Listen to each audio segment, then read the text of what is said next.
Youth club, losing money like hell. They decide, how can we make money, you know, to get the youth club going? And somebody says, how about having a big prick contest? I go, marvellous, yes, what a good idea. So they get the big prick contest, they advertise it on the radio, nobody turns up. So it's about 15 minutes before they close, you see, and so they're all disillusioned, it's no good, you see. There's a knock at the door. They open the door and there's this cockney bloke. He says, am I right for the big brick contest? Yes, yes, come in. She said, where do I put it? She said, on the table. So he said, right there, 3'6". She goes, oh, and yes, and what's your name, your address? Okay, we'll let you know. And there's another 5 minutes, nothing happens, and there's on the door. The Irishman said, am I right for the big prick contest?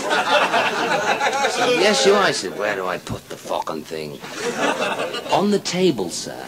I said, right there you are, 8'6". Wallop, this big massive thing goes on the table. So she measures it up and she says, oh, thank you, what's your name, your address? Oh, lovely. 30 seconds before the door was going to be closed, there is the pounding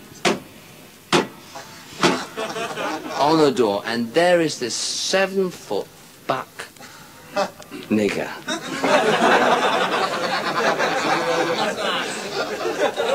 He says, am I right for the big brick contest?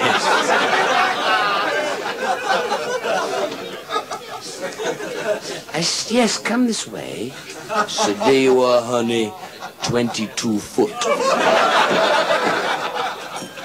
So marvellous, thank you very much. She says, oh, I'm terribly sorry, you can't enter for this. So what are you talking about? He says, you don't have any balls. He says, yes, I have. The missus is bringing them round on the cart.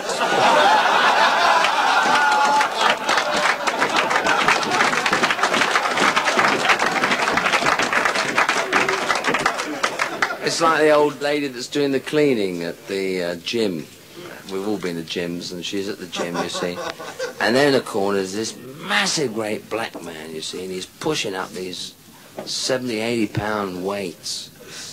And she's sweeping up, she says, here, you're a big man, aren't you? She says, yes, I am. She said, how come you're so big? He said, because I do plenty of the exercising. I said, cool, bloody hell. She said, how tall are you? He said, I'm 6'7". So you are a big man. He said, yeah, that's plenty of exercise. So she carries on sweeping, you see, and she comes in and she says, here, how big are your arm muscles? He said, them, they're 29 inches. What? 29 inches? He said, yeah, because there's plenty of exercise. So she's carrying on, she's sweeping up. She says, here, how big's your chest? He said, my chest, that's 58 inches. She got a chest that's 58 inches? Yes, I have. She said, how do you know? So I put the tape measure around there and I measures all the way around. It's 58 inches. Oh, you're a big man. Yeah, plenty of exercise. So she carries on sweeping. She says, here. How big's your cock?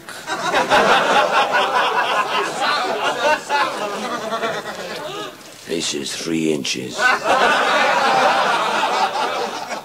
She said, 3 inches, all that exercise, you do all them arm muscles and things, and your cock's only 3 inches. Yeah, but that's from the ground.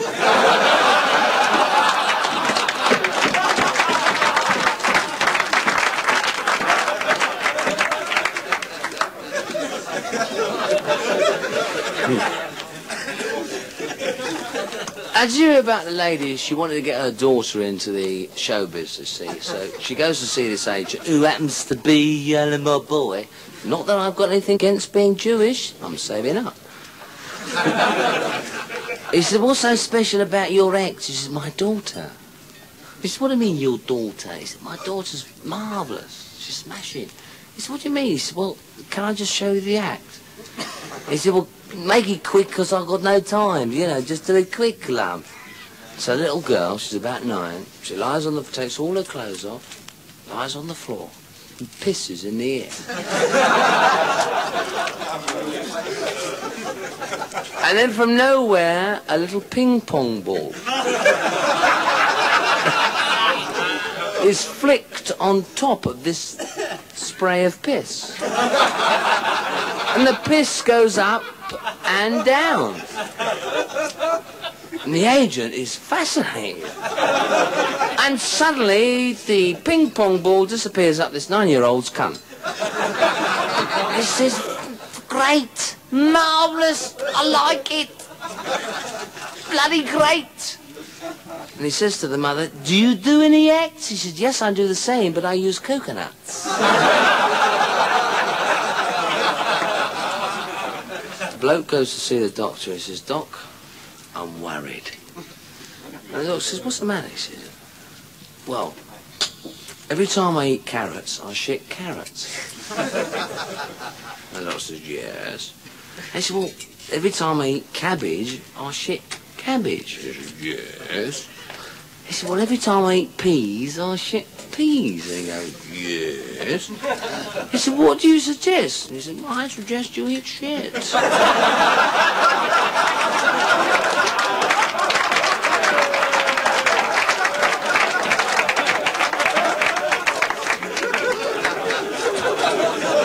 Now, did you hear about this guy that picked up a prostitute? And he said, how much? She said, 10 quid. And that's cheap, innit? You'd know about that, because you like that, you know what I mean? Anyway, so he's on top of her and he's giving a very slow fuck. And she says, blimey, you're taking your time. And he says, yeah, I know. I haven't had a bird for 12 months. And she says, well, where have you been, you know, in the nick? And he says, no, I've been in the old VD clinic. She says, what's the grab like? Because I'm going in tomorrow.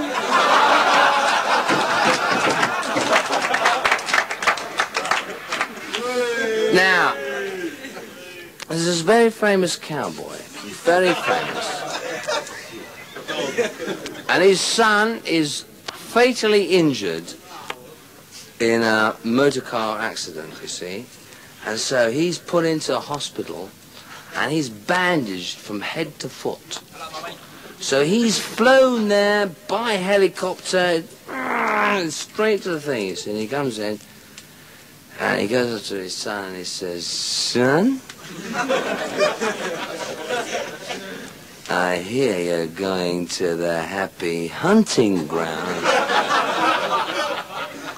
He says, I sure am, Dad. He said, well, I know. You're going to take it like a man. He said, I sure am, Dad. He said, well, son, I'm your dad. Give me your dying wish. I said, well, Dad, you've been in all these movies and you've never been dirty. And he said, what? He said, no, you've never been dirty. He said, what do you want me to do? He said, well, Dad, I've seen you in these movies, and you know, when you came on, the cavalry were there, and the cavalry beat the Indians. The fucking Indian cunts.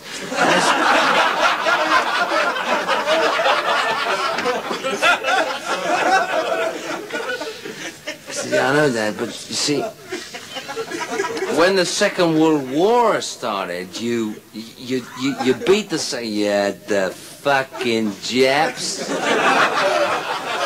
and then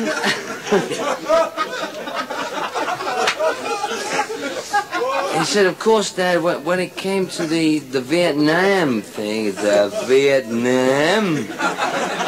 commie bastards. He said, you beat them single-handed. I said, I fucking did. He said, well, Dad, I want you to be dirty. He said, you want me to be dirty. It's just that. He said, what do you want me to do? He said, I want you to have a wank, Dad, and cum all over my bandages.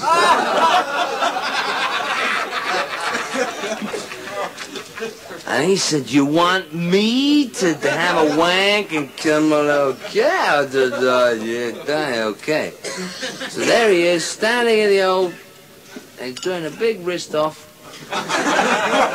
And he comes all over the bandages, and just then the nurse opens the door and says, oh, mister, what are you doing that for? And he says, I've come for my boy.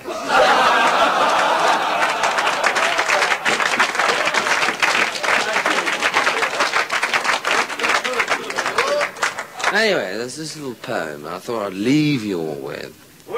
And it says, if you work and do your best, you'll get the sack like all the rest. But if you laze and fuck about, you'll live to see the job right out. The job is hard, the pay is small, so take your time and fuck 'em all. 'Cause when you're dead, you'll be forgot. So don't try and do the fucking lot. Or on your tombstone, neatly lacquered, these 3 words, just fucking knackered.